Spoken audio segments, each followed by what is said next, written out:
Acte libre. Des pièces à voix nue, à regarder les yeux fermés. Interview. Une farce en un acte de Octave Mirbeau. Alors, ça ne va toujours pas chez vous ce matin? Point fort, point fort. Mais qu'est-ce qu'il a, votre gosse? Une colique. Oh, que ça fait pitié. Il va. Il est tout vert. Mais qu'est-ce que vous faites? Rien. Quoi faire, dites? C'est pas commode, hein? C'est bien embarrassant. Vous lui donnez 2 cuillères à café de 3,6 dans son lait. Bah, vous croyez? Ouais, c'était pas tant, hein. Ce que ça les réchauffe, ce que ça leur fiche tout de suite du cœur au ventre. C'est souverain, quoi. 2 cuillères. À café, oui. Alors, tout de même, je veux bien essayer, pauvre petit. Pour dessous? C'est ça. Ah, nous n'avons pas de chance, hein. Il y a 3 ans, l'aîné est parti d'on ne sait quoi. Bah oui. L'année dernière, c'est le second qui est mort de la gorge. Bah oui. Et voilà maintenant ce pauvre petit. C'était pas tant tout de même, hein. On les soigne pourtant bien. Bah, c'est pas le tout de les soigner. Il s'agit de leur donner ce qu'il faut. Quand il aura bu ça, j'en réponds. Ne vous tourmentez pas, allez. Enfin, ça fait 4 sous. Moins cher que chez le pharmacien. ça c'est vrai.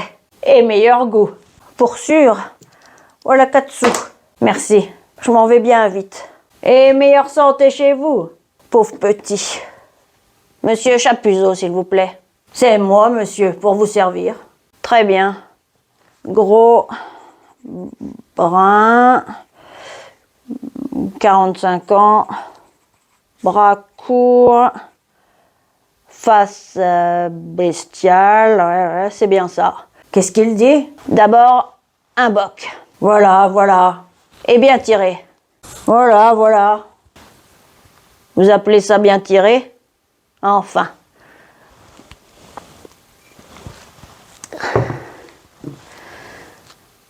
Maintenant, retroussez votre manche gauche. Ma manche gauche, mais pardon, mais... Et montrez-moi votre bras. Ah, ça, mais... Allons. Un inspecteur de la vaccination, sans doute. Tatoué. Je m'en doutais. Un vase de giroflée entre 2 cœurs. Parfait. Permettez, attention. Mais à qui ai-je l'honneur? Mais ne bougez donc pas, sapristi. Un photographe, maintenant. Très bien, tournez un peu le profil. Encore? C'est ça, ne bougez plus. Ça y est. De dos, je vous prie. Le dos est aussi un visage. Quel singulier photographe. Attention, voilà. Maintenant les mesures. 1,70 m. Voilà. C'est un tailleur. Bon, la largeur de poitrine, voyons. 98 cm. Aucun sentiment de la proportion esthétique. Ouais, pour sûr, c'est un tailleur. Doigt en spatule, zygoma proéminent, asymétrie de la face, légèrement prognate.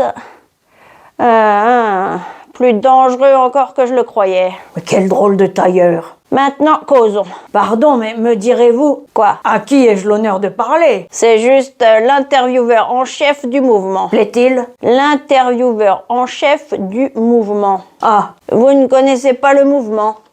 Le journal le plus littéraire, le mieux informé, le plus répandu, 12 millions de lecteurs? Un journal qui donne en prime à ses abonnés des automobiles, des maisons de campagne, des titres de rente, des maîtresses bien dressées. Alors, est-ce que vous connaissez? je connais. Pardon, je suis pressé. Berthelot m'attend à 10h, le roi des Belges à midi. Veuillez, je vous prie, répondre nettement et rapidement aux questions sensationnelles que je vais avoir l'honneur de vous poser. D'abord, un boc. Voilà. C'est le moment psychologique. J'ai peut-être bien gagné une maison de campagne. Vous êtes marchand de vin? Dame, ça se voit, il me semble. Sale métier, monsieur. Métier antipatriotique, s'il en fut.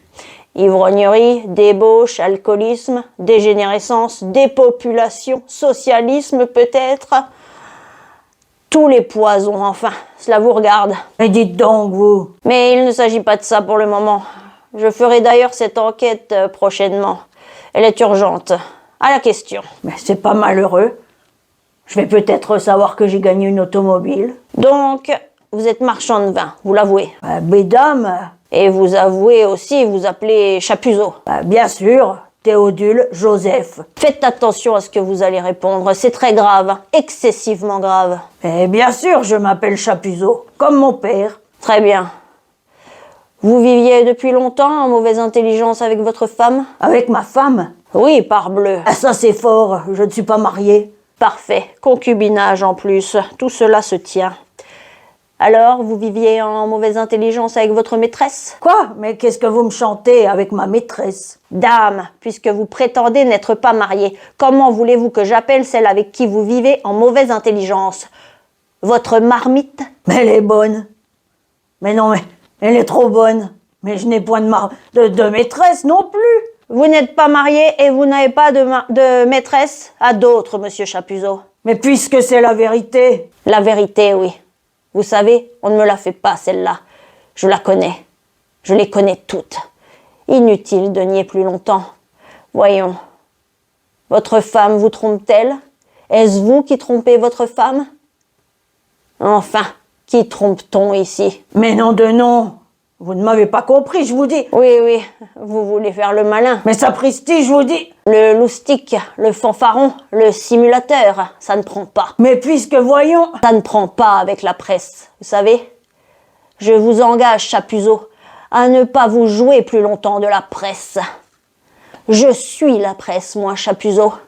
12 millions de lecteurs. Mais que voulez-vous que j'y fasse? La presse est la grande force moderne, la grande éducation moderne, la conscience universelle. Elle dénonce, juge et condamne. Un boc. Voilà, voilà. La presse, Chapuzot, est à elle seule, à elle toute seule, la police, la justice, etc., etc. Elle récompense, châtie ou pardonne, selon le prix qu'on y met. La presse est tout. Tâchez de ne pas l'oublier. Mais qu'est-ce que ça me fait à moi tout ça? Ce que ça... Au fait, avez-vous un traité de publicité avec le mouvement? Quoi? Je vous demande si vous avez un traité de publicité avec le mouvement. Un traité? Eh oui, tout le monde en a, Chapuzot. Les gouvernements, les administrations, les banques, le commerce, l'industrie, les juges, les avocats, les plaideurs, les médecins, les malades, les femmes galantes, les femmes adultères, les cocus, les peintres. Vous pas. Imprudent. Vous n'avez pas de traité. Eh bien, tant pis pour vous, Chapuzot. Mais qu'est-ce que c'est un traité? Raillez, raillez. Raillera bien qui. Pourquoi avez-vous jeté une bouteille de cassis à la tête de votre femme? Une bouteille de cassis? Oui, répondez. Une bouteille de cassis, mais du diable par exemple. Vous ne voulez rien dire?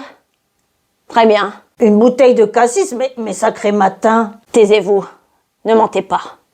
Oh, ne mentez jamais. Le mensonge est impie et il ne sert à rien avec la presse. Je vais encore essayer, bien que vous n'ayez pas de traité de publicité avec le mouvement. Voyons. Voyons, mon cher Chapuzot, mon vieux Chapuzot. Quel est le mobile de cet acte de brutalité sauvage? Car enfin, vous avez l'air d'un brave homme, que diable. Est-ce une vengeance vulgaire? Une explosion soudaine de colère irréfléchie? Une suggestion? Une congestion? Oui, continuons. Par la douceur. Sommes-nous en présence d'un cas passionnel ou purement psychologique ou simplement atavique? Quoi? Vic. Atavique. Mais non de non. Vous ne savez pas. Vous ne savez même pas analyser vos actes. Pas la moindre culture scientifique. Une mentalité de hanneton alors? Mais un flûte? Enfin, j'ai pitié de vous, Chapuzot. Je vois qu'il y a dans votre cas plus de débilité intellectuelle que de volontaire obstination. Prêtez-moi toute votre attention. Je vais vous poser la question sous une autre forme, une forme accessible à votre intelligence. 2 bocs. Voilà, voilà. Nous allons trinquer. Ouais. Eh bien, j'aime mieux ça. À votre santé. À la vôtre. Chapuzot, je suis votre ami. Répondez-moi comme un ami. Sacré Chapuzot. Sacré Chapuzot. Avez-vous eu beaucoup d'assassins dans votre famille? Car enfin, si vous n'avez ni femme, ni maîtresse, vous avez peut-être une famille, hein? Mais voilà que ça recommence. Vous n'avez pas de famille. Bizarre, mais possible après tout. L'enfant perdu que sa mère abandonne. Pauvre Chapuzot. Alors, dès votre naissance, vous avez été livré aux mauvais instincts de la solitude, aux déplorables exemples de vagabondage. Ce serait une explication, une excuse peut-être. Vous ne répondez pas. C'est chez vous une volonté bien arrêtée de ne pas répondre. Mais nom de Dieu, qu'est-ce que vous voulez que je réponde? Autre chose alors, vous reconnaîtrez que j'y mets de la patience, de la ténacité, de la délicatesse. Je ne vous prends pas en traître. Y a-t-il eu préméditation dans le choix de la bouteille de cassis? Mais encore le cassis, mais qu'est-ce que vous dites? Pourquoi une bouteille de cassis plutôt que du curaçao ou telle autre liqueur? Mais mon Dieu! Prenez garde, cela est très important, cela, Chapuzot. Peut-être le jury trouvera-t-il là une circonstance atténuante ou aggravante, selon la nature de vos déclarations. Le jury? Mais quel jury? Peut-être l'éminent docteur Soquet, une des lumières de la science, Chapuzot, qui vous examinera certainement, qui vous autopsiera. Peut-être verra-t-il dans ce choix préétabli d'une bouteille de cassis un phénomène anthropologique de responsabilité ou d'irresponsabilité morale. Mais si je comprends chiquette à ce que vous dites, Dieu de Dieu. Vous ne comprenez pas. Vous ne comprenez pas que ce que je vous demande, c'est... Suivez-moi bien. C'est par le récit complet de votre crime, Mon crime maintenant. par l'analyse exacte et minutieuse des circonstances particulières, générales, conjugales et sociales qui l'ont précédé, accompagné et suivi, de me donner les éléments sur quoi je puisse établir la psychologie de ce crime. Ah, ma tête, mon Dieu. Faire en quelque sorte la chimie mentale de ce crime. Ah, est-ce clair maintenant? Est-ce lumineux? Vous savez... Vous n'avez plus le droit de vous retrancher derrière l'obscurité de ma parole et l'absconcité, dirais-je, de mes questions. Répondez. Moi, j'aime mieux m'en aller. Indécrottable bonhomme. Voyons. Prenons les voies détournées. Connaissez-vous l'illustre docteur Cesare Lombroso? Lombroso, oui. Ouais, je le connais. Non, je le connais pas, comme vous voudrez. Un homme de génie, Chapuzot. Moi, je dis pas le contraire. Un homme de génie épatant, Chapuzot. Je le crois. Un savant extraordinaire et formidable qui a découvert que tous les hommes de génie étaient des brutes et des assassins. Bon. Les brutes et les assassins, des hommes de génie. Tout ce que vous voudrez. Alors, quelle est votre opinion sur les travaux de l'illustre docteur Cesare Lombroso? Sur ses découvertes admirables relatives aux criminels nés, à l'insensibilité physique des assassins et des femmes? Sur ses affirmations catégoriques de la stupidité de Baudelaire et de l'abject gâtisme de Verlaine, de Tolstoï, de Victor Hugo? Sur ses glorifications de l'esprit scientifique de Dubu, de Laforêt? Quoi? Qu'est-ce que vous en dites? Rien. Soutenez-vous avec lui cette thèse merveilleuse et rénovatrice que la pauvreté, Chapuzot, n'est pas un malaise social, une tare économique, mais une névrose? Je veux bien. Une névrose, Chapuzot. Possible. Et savez-vous comment elle fut amenée à résoudre ce problème considérable? Vous m'écoutez? Je vous écoute, mon Dieu. L'illustre docteur se procura une dizaine de pauvres, offrant toutes les apparences de la plus aiguë pauvreté. C'est pas ce qui manque. Taisez-vous. Il les soumit à l'action des rayons X. Prêtez-moi toute votre attention. Voilà. Ces 10 pauvres accusèrent à l'estomac, au foie, aux gros intestins des lésions fonctionnelles graves, très graves, mais qui ne parurent point suffisamment caractéristiques, spécifiques, pour tout dire, adéquates, vous comprenez? Allez, ne vous gênez pas. Le décisif fut une série de taches noirâtres qui se présentèrent successivement au cerveau et sur tout l'appareil cérébrospinal. Quoi? Cérébrospinal. Ah bon? Jamais encore le célèbre savant n'avait observé ces taches sur le cerveau des malades riches ou seulement aisés, vous entendez? Mais j'entends bien. Dès lors, il fut fixé et il ne douta plus que là fut la cause de cette infection névropathique et démentielle. la pauvreté. Oui, oui, évidemment, ne vous gênez pas. De quelle nature étaient ces taches, me demanderez-vous? Semblables à celles que les astronomes relevèrent à la périphérie de l'astre solaire, avec cette particularité toutefois qu'elles avaient une apparence d'induration cornée. Remarquez en passant, Chapuzot, comme tout s'enchaîne, comme une découverte en emmène une autre. Astre et cerveau, comprenez-vous? Lombroso avait désormais dans la main non seulement la solution de la question sociale, mais encore la solution d'un problème autrement important qu'il cherchait vainement depuis longtemps. L'unification des sciences. Mais sacré nom d'un chien. Je n'ai pas le temps de vous donner de ces tâches une description physiologique complète. Ce serait trop ardu pour vous. Peu importe d'ailleurs. Contentez-vous de savoir qu'après de nombreuses expériences, l'illustre Lombroso parvint à en déterminer exactement la nature. Le reste n'était plus qu'un jeu pour lui. Ah, tant mieux. Sacré coquin, j'ai eu chaud. Il séquestra ces 10 pauvres dans des cellules rationnellement appropriées au traitement qu'il voulait appliquer.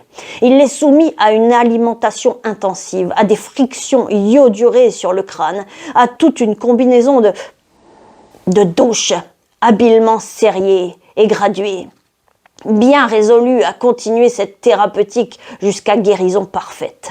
Je veux dire, jusqu'à ce que ces pauvres fussent devenus riches. Vous comprenez? Ah, ma tête, mon Dieu, ma tête. Laissez votre tête, Chapuzot.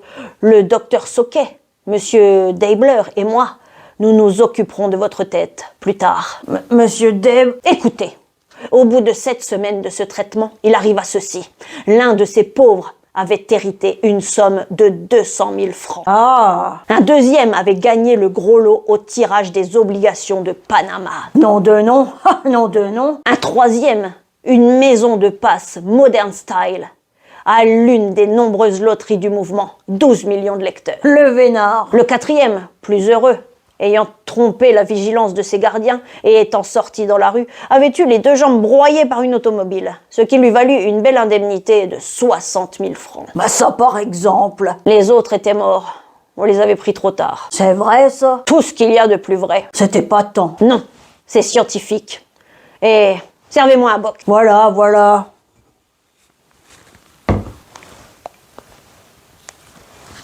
Et je voulais en venir à ceci, Chapuzot. Bah, c'est donc pas fini. Chapuzot, dans quelle catégorie de névropathe vous classez-vous? De quel genre de maladie psychique êtes-vous atteint? Êtes-vous un déséquilibré, Mais nom d'un chien, je suis marchand de vin. un mystique, un syphilitique, un alcoolique, un sadique, un atavique ambulatoire, un dilettante de la chirurgie, un décadent, un pauvre? Mais laissez-moi tranquille à la fin, je suis marchand de vin, bistrot, mastroquet, là. Chapuzot? Non, vous m'embêtez. Chapuzot? Non, non, allez au diable. Alors, vous persistez à nier? Zut. Vous vous refusez à toute expérience scientifique? Mais que le diable les emporte. Vous vous obstinez à vous moquer de la presse? Je m'en fous. Très bien, je vais vous confondre. Revenez ici. J'en ai assez. Revenez ici. Tenez, voici le petit journal. Et voici ce que je lis dans le petit journal. Vous ne contestez pas que le petit journal soit une autorité? Pour ça, c'est mon journal. Oui, eh bien écoutez. À la suite d'une altercation dont la cause est restée mystérieuse, mystérieuse, vous entendez, Chapuzot? Mais j'entends bien. Dont la cause est restée mystérieuse, un sieur Chapuzot. Regardez, regardez, il y a bien Chapuzot. C'est vrai. Est-ce imprimé? Oui ou non? Ben, ma foi, oui. Et dans le petit journal encore, votre journal. Ah, mais qu'est-ce que cela veut dire? Vous êtes tout pâle, Chapuzot. Mais de quoi se mêle-t-il, le petit journal? Vous allez voir, vous allez voir.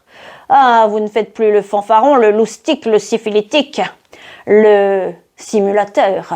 Ça c'est fort. Continuons. Un sieur Chapuzot, marchand de vin à Montrouge. À Montmartre. À Montrouge. À Montmartre. À Montrouge. Il y a bien marchand de vin à Montrouge. Mais puisque je suis de Montmartre, Eh bien, qu'est-ce que ça fait? bah, ce que ça fait, la rue Le Pic où nous sommes est-elle à Montrouge ou à Montmartre? Taisez-vous. Là n'est pas la question.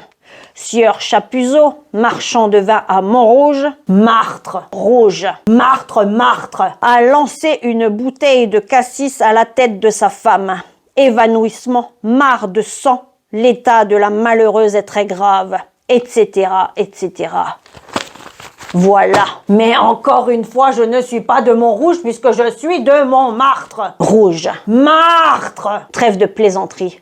Vous nommez-vous Chapuzot? Oui. Êtes-vous marchand de vin? Oui. Tout cela est-il consigné dans le petit journal? Oui. Eh bien alors que vous soyez de Montrouge ou de Montmartre, cela n'a aucun intérêt. Mais nom de Dieu, puisque je vous dis que Vous refusez de répondre.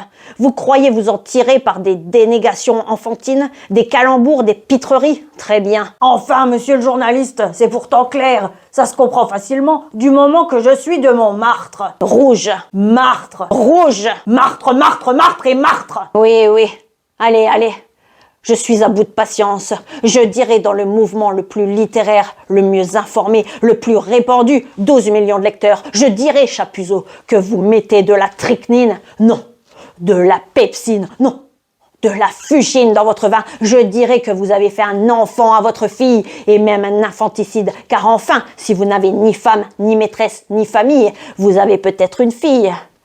Je dirais que votre établissement est un repère d'anarchistes, de congréganistes, de francs-maçons et de faux-monnayeurs. Je dirais que votre femme couche avec tout le quartier, que votre tante, que votre... Ah, nous verrons si vous persistez à vous jouer de la presse, de la grande voix de la presse. Mais je vous dis, je vous répète, je jure, sacré nom de Dieu, c'est trop fort tout de même puisque je suis de Montmartre. Rouge. Martre, Montmartre. Je vous ruinerai, je vous déshonorerai. On ne badine pas avec la presse. Je vous ai expliqué que la presse est la conscience universelle. Où est votre femme? Ma femme, encore? Et puisque je n'ai pas de femme. Comment? Vous n'avez pas de femme et vous lui lancez des bouteilles de cassis à la tête? Mais non de non, de non, de non. Tâchez d'être logique dans vos dénégations. Mais, Allons, emmenez-moi votre femme. Elle parlera peut-être, elle. mais puisque voyons. Il faut que je la voie, que je l'interroge, Mais, que je tâte sa psychologie, cochon, que je remonte aux sources de son atavisme. salaud. Comment est-elle, votre femme? De ma vie, mais non de ma vie. Blonde? Brune alors? Grande? Bien faite? A-t-elle des passions inavouables? Est-ce que vous l'avez dépravée? Combien de fois s'est-elle fait avorter? Oui, une fois? Deux fois? Vous refusez de répondre? De m'aider dans mon enquête? Naturellement, mutisme et séquestration sans doute. Eh bien, nous allons rire. J'aime mieux ça. Encore quelques mots pour en terminer. Que pensez-vous de la télépathie sans fil? Quelles sont, suivant vous, les causes des phénomènes hypnotiques? À quoi attribuez-vous la marche progressive de la dépopulation? Avez-vous une opinion nette sur le socialisme d'État, les grands trusts américains, le malthusialisme au théâtre et le désarmement universel? Dans quelle direction pensez-vous que doit s'orienter la littérature? Optimiste, pessimiste, humaniste, symboliste, naturiste? Très bien. C'est un parti pris, le silence. Une offense voulue envers la presse. Il vous en cuira, monsieur Chapuzot. Il vous en cuira. C'est moi qui vous le dis. Un dernier boc, je vous prie. Voilà, voilà. Je m'en vais. Je vais interroger vos voisins. Et les voisins de vos voisins. Car les voisins de nos voisins sont nos voisins. N'est-ce pas? Adieu. Monsieur, Non, non. monsieur, mais monsieur. Non, non. Tant pis pour vous, il est trop tard. Mais vous me devez 12 bocs. La presse ne doit jamais rien. Mais nom de Dieu, de nom de Dieu, de nom de Dieu. Retrouvez Actes Libre sur toutes vos plateformes préférées de podcast et abonnez-vous aux réseaux sociaux de Cécile Cordebar pour plus de théâtre dans vos oreilles.